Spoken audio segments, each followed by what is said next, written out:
About 100 persons were killed late Friday when gunmen stormed Yelewata village in Guma local government area of Benue State, Nigeria, in one of the deadliest attacks recorded in the region this year. In response to the killings, hundreds of youths took to the streets of Makadi, the state capital, on Sunday to protest what they described as government inaction and worsening insecurity. The Yelewata massacre comes just a day after armed herders reportedly attacked Yelewata and Daudu towns in the same Guma local government area of the state. Reacting to this latest attack in Benue, Pope Leo has offered prayers for the victims of the fresh massacre in the state. Delivering his remarks just before the Sunday Angelus prayer, the Pope described the violence as particularly devastating, noting that most of the victims were internally displaced persons sheltered by a local Catholic mission in Yewata Guma local government area. Joining us on this show now to discuss the situation in Benue State is Gbillah, former Benue House of Representatives member, and Gwaza Madaki, lawyer and public affairs analyst. Welcome to the morning show, gentlemen. Thank you very much, Dr. Bati. Well, very quickly, Thank you very much. We'll commiserate with the people of Benue State. Just as we say, government has a responsibility to stop Benue killings. But you are involved, and you, Gbillah, you are from Guma local government area. Yes. Let's start with you. You are with us in the studio in Lagos.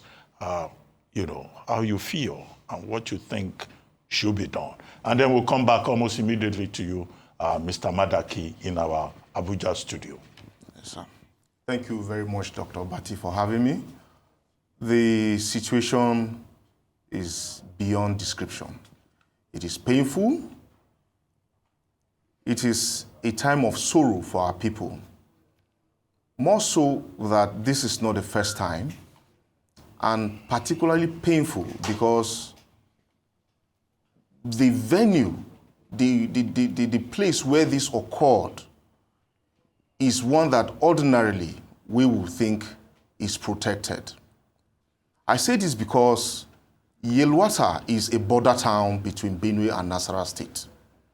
And at that border town, there is a military checkpoint that has been there for at least 5 years.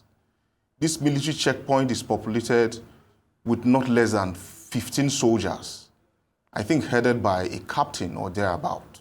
I'm not specific, I don't know the exact rank of the officer in charge, but there is a permanent feature of the Nigerian army located in Yelewata. So it becomes difficult to understand how these attacks could go on between 10 to 11 p.m. midnight and last for hours all the way to the early mornings without any intervention by this very formation that is right at the doorstep of Yelewata.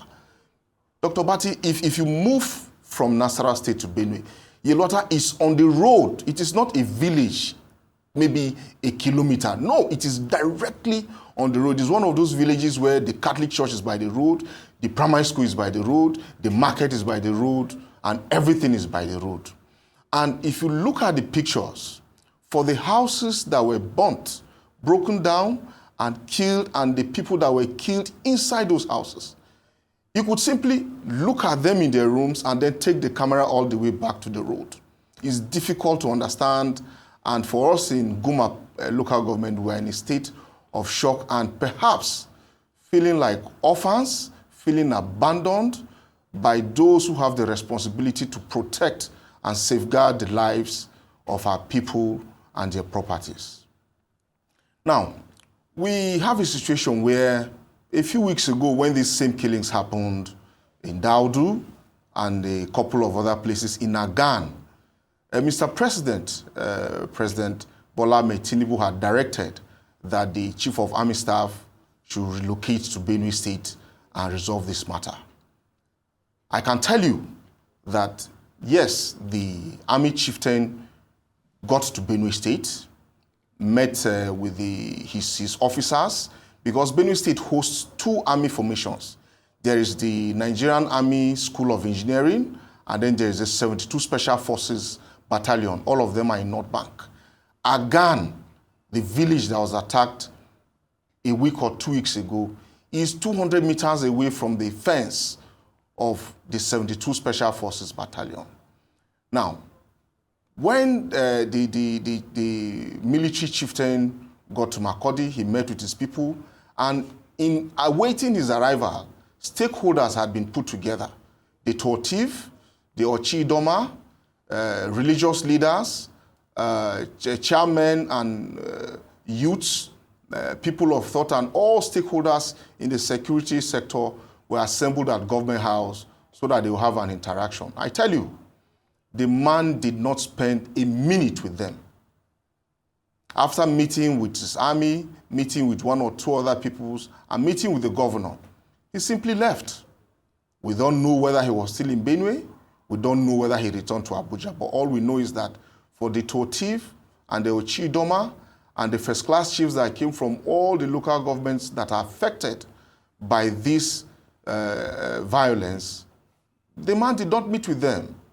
And then you have a situation where we understand that perhaps the army acts on orders. But how can you not act when there are gunshots right on your doorstep? It creates situations for us. Now, for yesterday, the protest that happened in Makurdi, it was one of those times that you sit and you wish that you were around to be part of that outing, because that is the only way the people can express the angst and the emotion that has built in them to witness these kind of things. But again, the way everything happened and eventually it got a little bit disrupted and all of that, we are at least hopeful and grateful that we had the opportunity to come out and express ourselves in that matter. Thank you, Honorable Gbillah. Let's invite Mr. Madaki. Mr. Madaki. Oh, you are? Mr. Madaki, yes. Honorable Gbillah. Okay, I missed it up. Okay, yes. Honorable Gbillah, we come to you now. Yes.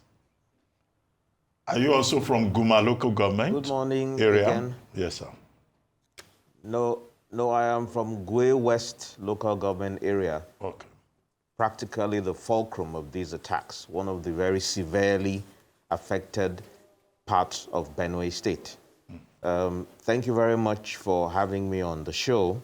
I want to start by expressing my sincere condolences to my people in Gwe West, in Guma, in Ukum, in other parts of Benue State, and even in Plateau State over these killings. I want to express my condolences to the military personnel who were killed and the civil defense officer and other security operatives that have lost their lives.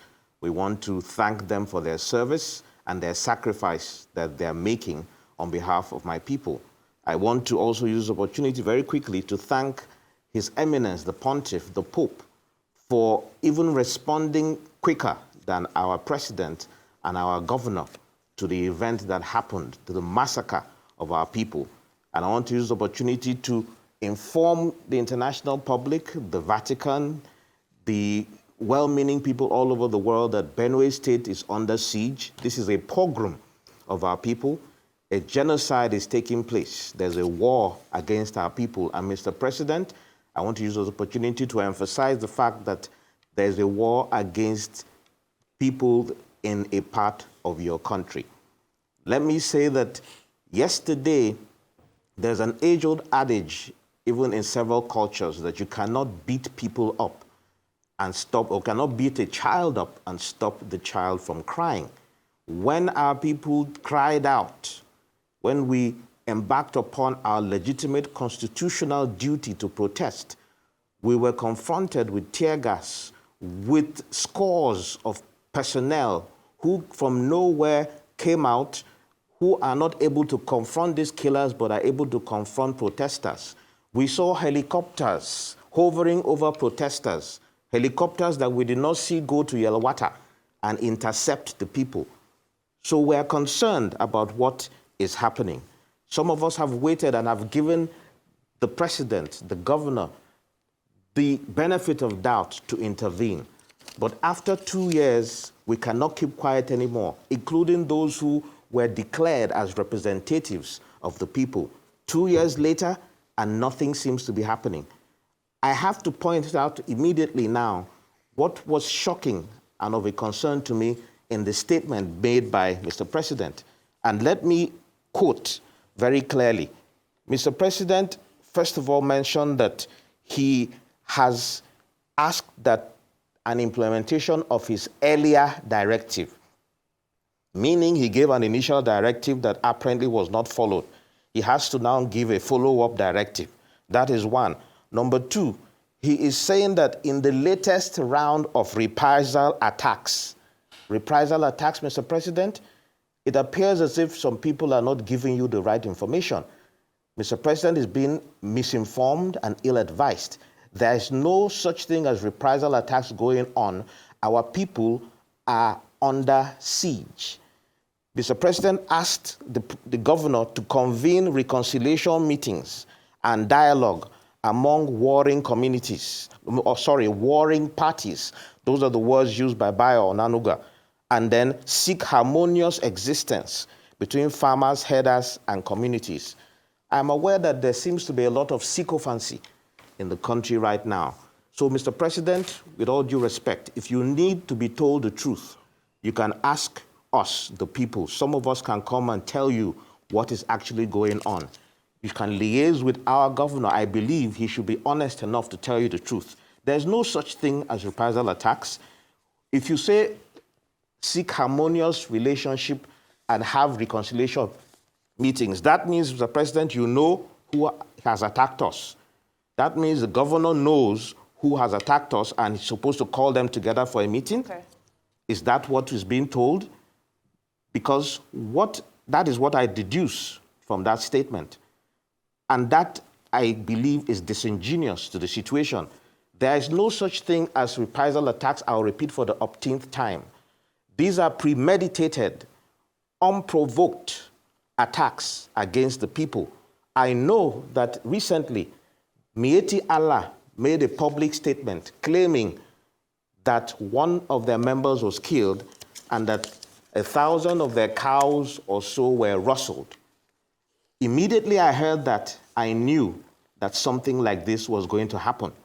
And I wonder where our security agents are. Where is the intelligence when they do not know? It is always reactive and not proactive. And when it happened, I said, this is exactly what I knew would happen. Because maybe this is the wrong narrative that Mr. President is being fed. The question is, in Naka, in Gwe West Local Government, in Aondana, how many Makban members were killed? Yes, I can. How many cows were rustled there? Okay. We need to come to you. You've been able to cite one side. Let's talk about the humanitarian crisis. NEMA says over 1,000 households are affected, a lot of people displaced. What is happening on ground as regards the humanitarian crisis in Benue? And the number, they peg it as close to 200. Some are saying it's way more than that. What have you heard as regards what's happening on ground? And I will also come to you back in the studio. Let's talk about, NEMA says over 1,000 households are affected. Thousands and thousands of people are displaced. What do you know? Yes. Yes.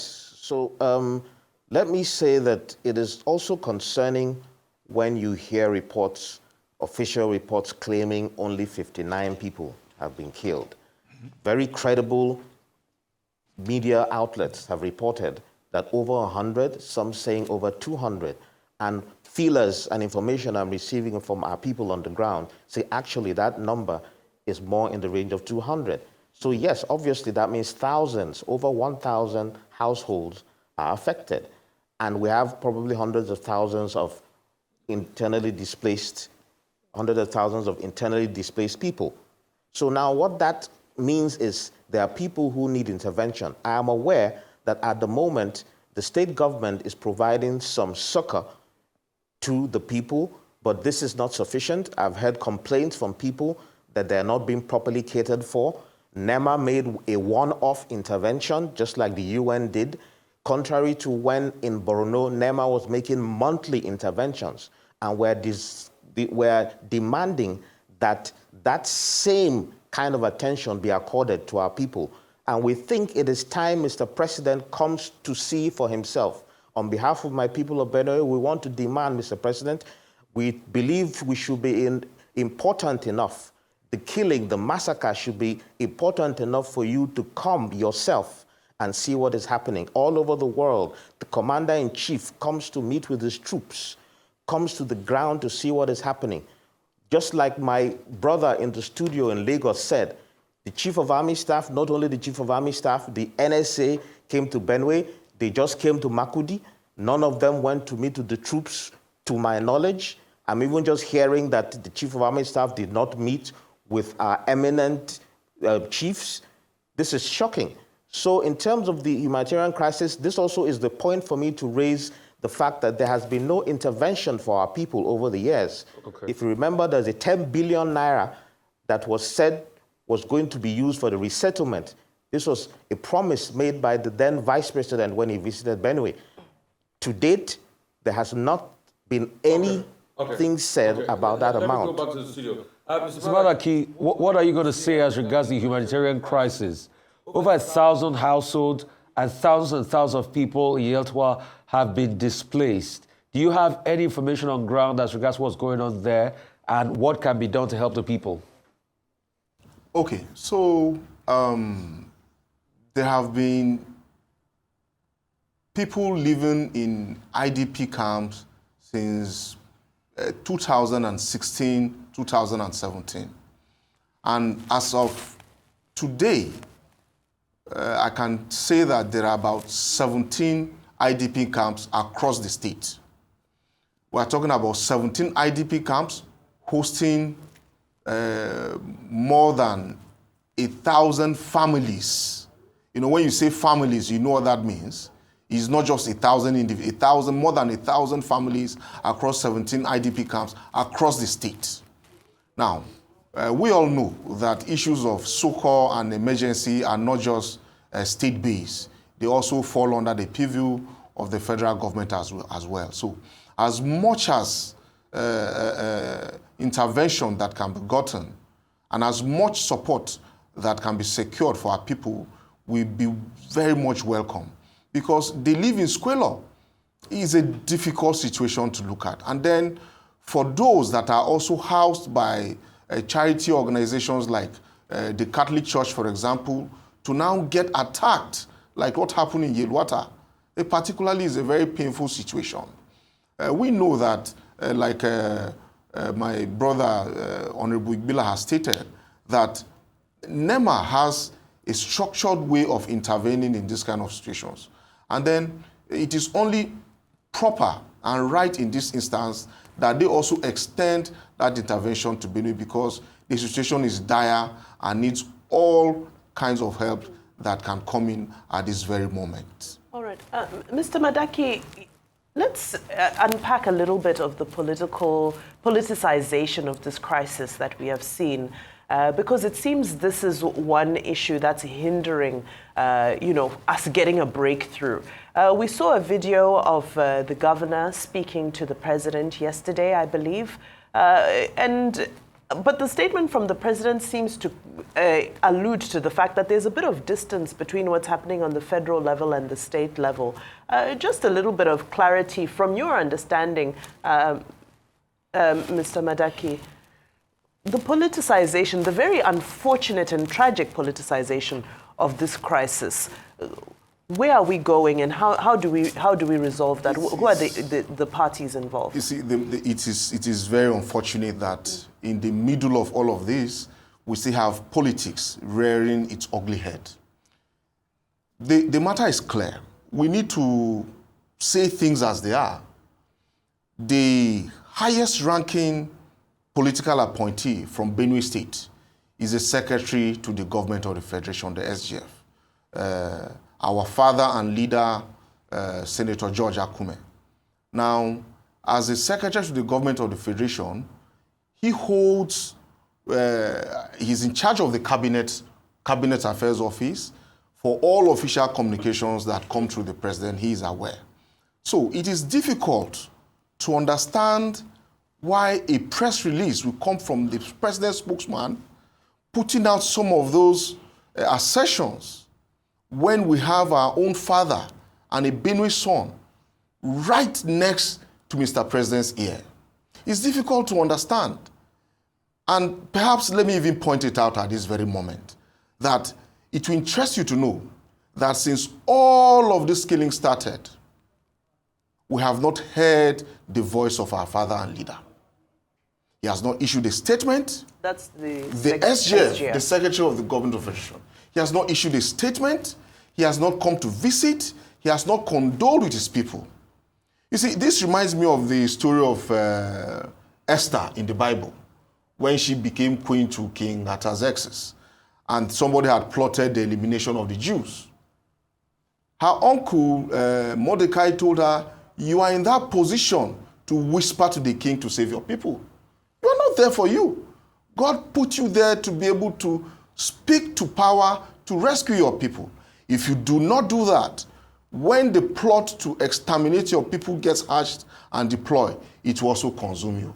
It is our hope that perhaps at this very point, our father and leader will hear the cries of our people and come and stand with us and issue a statement and condole with the people. Let us know that he's here with us.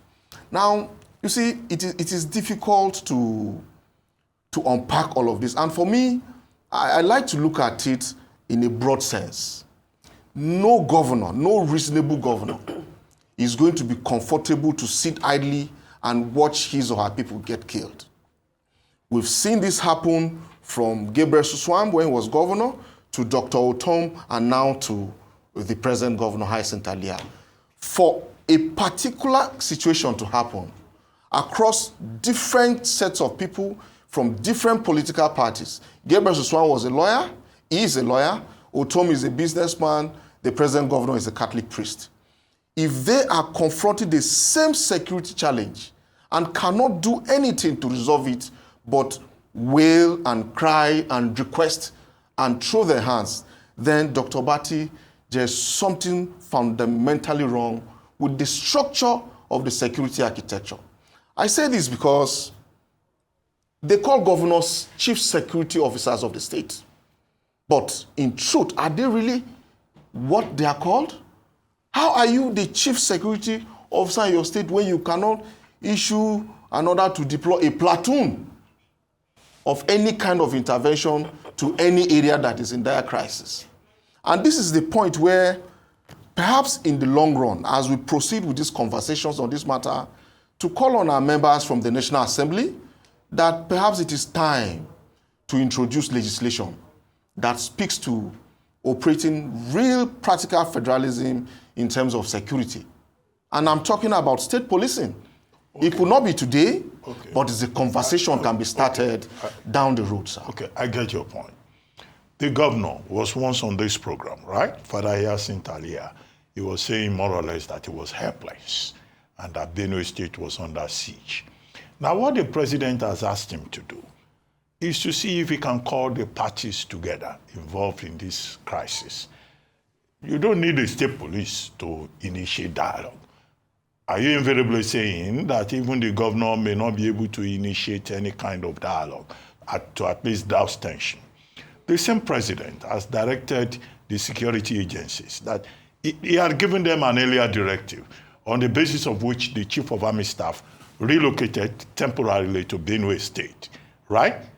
Now, do you think that will help? Maybe the chief of army staff needs to go back to Benue, or do you think that there are certain fundamental things, as the governor was insinuating when he was on this same program, that is behind this conflict in the Benue?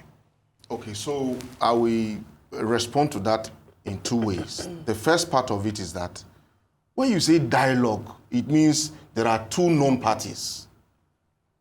When this thing started a few years ago, we used to say it is between Fulani herdsmen and... Don't say herdsmen. No. Some herdsmen I'm coming. I'm getting to the point. It's not every Fulani man that is a herdsman. Fine, but for the crisis herdsmen particularly, let me get to the point, sir. We used to say it is Fulani herdsmen and thief farmers, Benue farmers. But we're at a point now where it is no longer Fulani herdsmen. Now it is armed herdsmen. Where do you get them to hold a discussion to? Where are they based? Where are they located? The governor of Benue State and the governor of Nasarawa State, I'm sure, share intelligence. Dr. Bati, with Mr. President's instruction, does it mean the governor of Benue State knows the address of these people that come to invade territories and kill people, that he should invite them for dialogue? It is difficult to say. These people come in the night. They come on bikes numbering over 100, 3 apiece, armed with AK-47 rifles, AK-49s. How do you hold a conversation with people that have no addresses? We only know that from intelligence reports that comes to us from time to time, that they get camped in neighboring villages from Nasarawa State. Mr. Madaki, and all of that, yeah. As we round up with you, Mr. Gwaza Madaki, what's the way forward? What are the solutions? Because it seems you're not content with the solutions being proposed at the moment. Very briefly, as we round up, how do we bring an end to this crisis? A categoric end to it, not that there will be a resurgence in another couple of years again. Okay, so you can't hold a discussion, a conversation with somebody that has a gun while you have a biro. You have to be equally matched before you can hold that conversation. The only people that are armed in Nigeria by law to confront this kind of situation is the armed forces and the Nigerian police. So it is our call, and I would like to tap into what Honorable Gbillah mentioned earlier, that Mr. President, please, the time is now for you to visit Benue State. We have bled for too long. We need you to come around to look at things for yourself so that you take an ultimate decision to deploy the military in a direct and strategic way that confronts these incursions. Because when they come very terribly. The ground gets soaked and all of that. We don't need enough of it. The loss of one life is enough.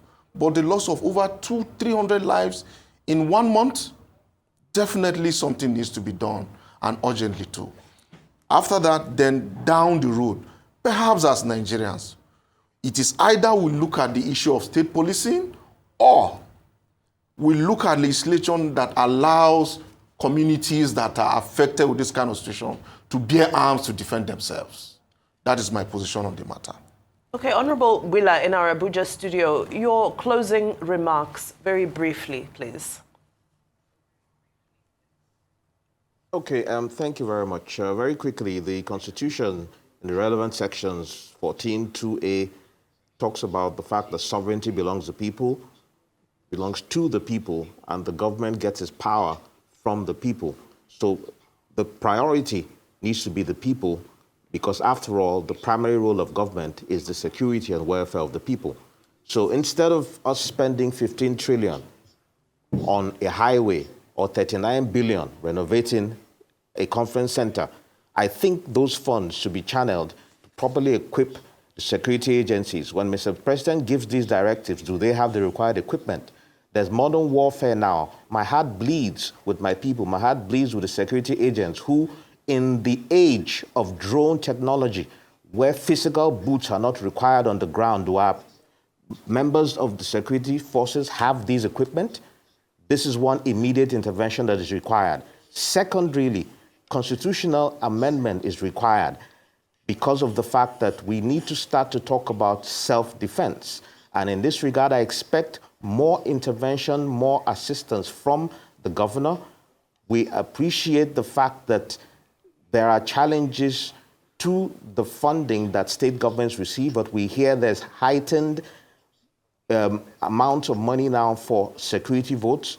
This should be channeled accordingly.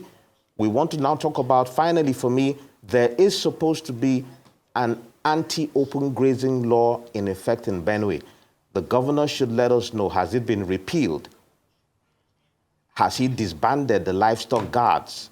If it has not been repealed, then he should let us know what challenges he has, because Section 2154 of the Constitution gives the governor the power to instruct the Commissioner of Police. If he doesn't respond, then these are things he should raise with the President when he meets him as well.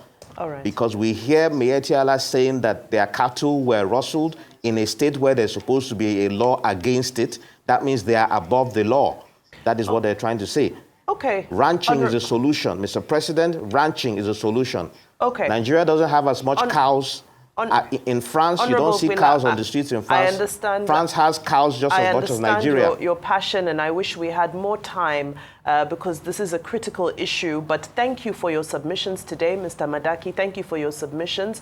And we continue to stay on this story and hope that soon a strategy will be reached to bring this ongoing crisis to a conclusive end. Thank you so much.